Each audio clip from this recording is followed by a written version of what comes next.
What's up, guys? Orca's here, and today we got a lot of news to talk about for NASCAR, as you've probably already seen.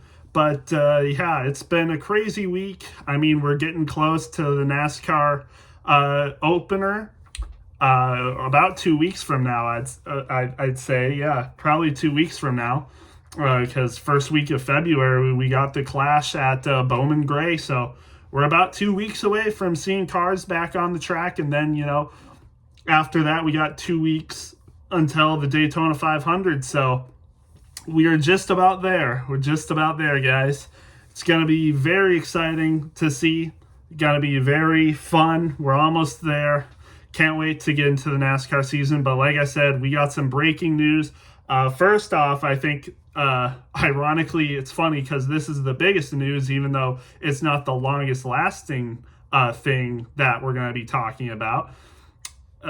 Kind of didn't make sense, but you'll know what I'm talking about. But first, we are going to talk about Junior Motorsports. Yes, Dale Earnhardt Jr.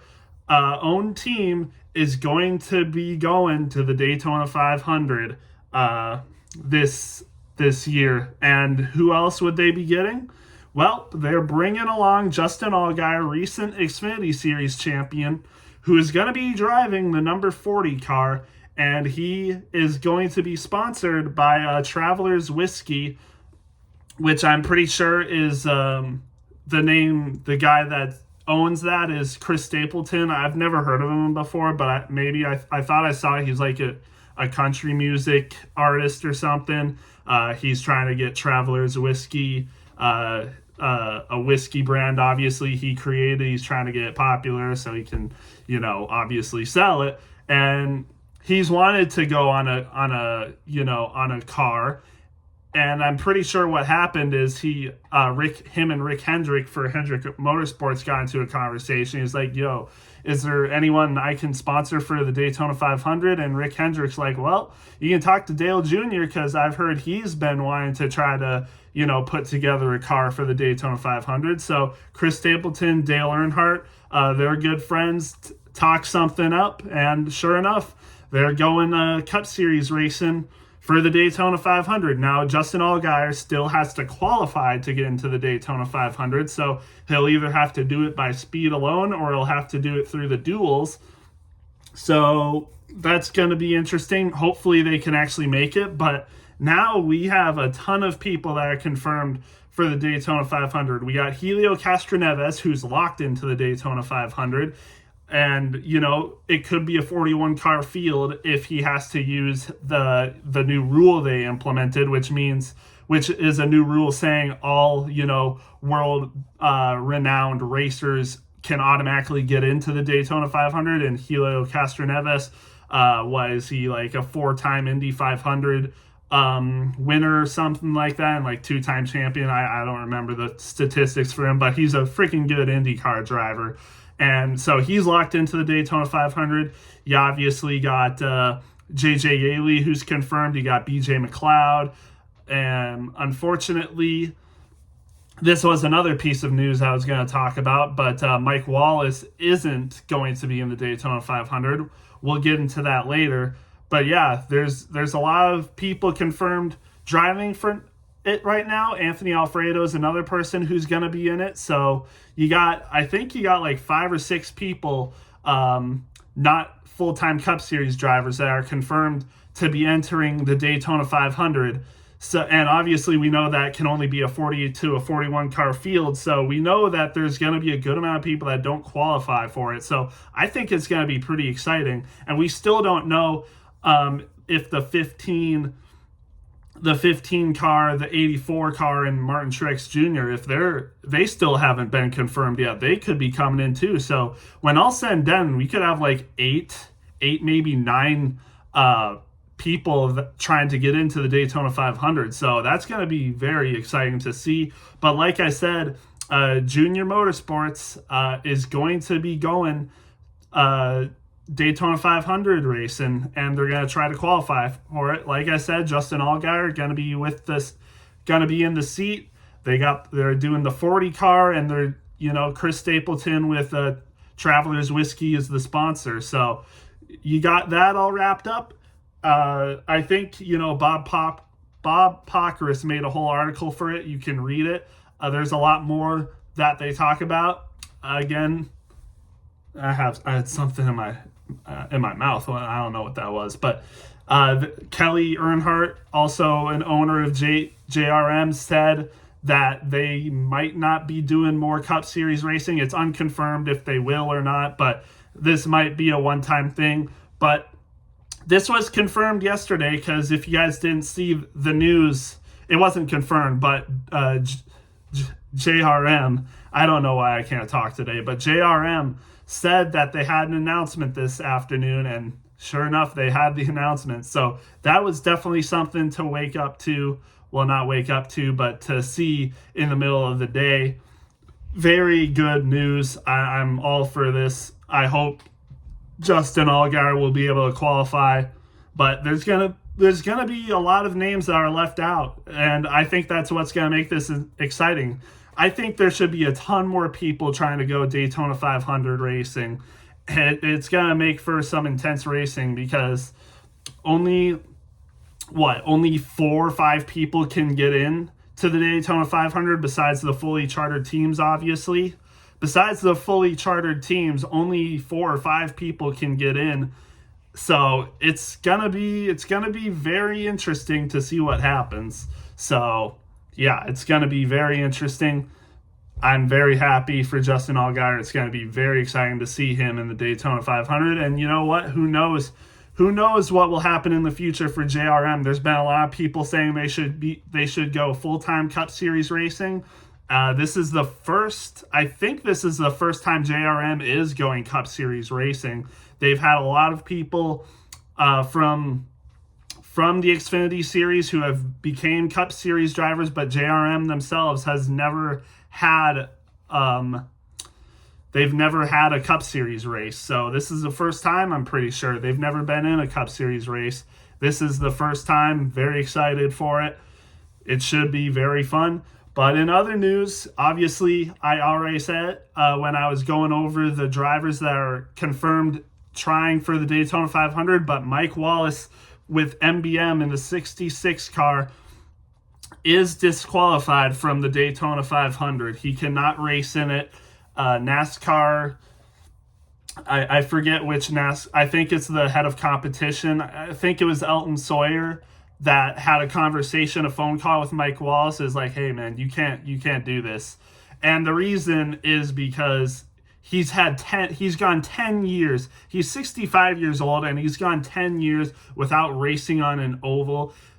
The only times he did race period, he hasn't raced in like 5 years, first of all, but it's been 10 years since he's been on an oval, and the only races he's done recently was, like I said, 4 or 5 years ago, and they were all on road courses. So it's just not a good recipe for success with Mike Wallace. Again, 65 years old, hasn't raced on an oval in 10 years, much less a super speedway race. It's just it wasn't gonna go over well.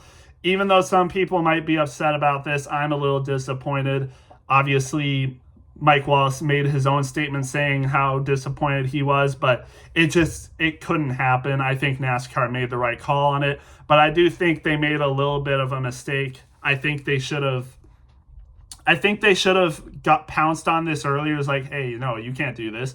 But Mike Wallace was confirmed, or was, it was said that he was going to be in this race like 2 weeks ago, and just now they're reaching out and saying that he can't race in it. I think, they should have said something sooner, but a lot of people are saying that, he made this decision over Christmas break. A lot of people were on vacation and stuff, not, paying attention to their job and what was going on and stuff. So maybe that's why. I don't remember who he talked to who said he could be in the Daytona 500. It was another big name in the sport, but they're not like the competition director and everything who's in charge of like who can and can't race and all the stuff, that goes into it. So the main guy, the competition director, Elton Sawyer, said came in and said, hey, no, you can't do this. You can't race. So unfortunate for Mike Wallace, but understandable. I hope MBM Motorsports can find another person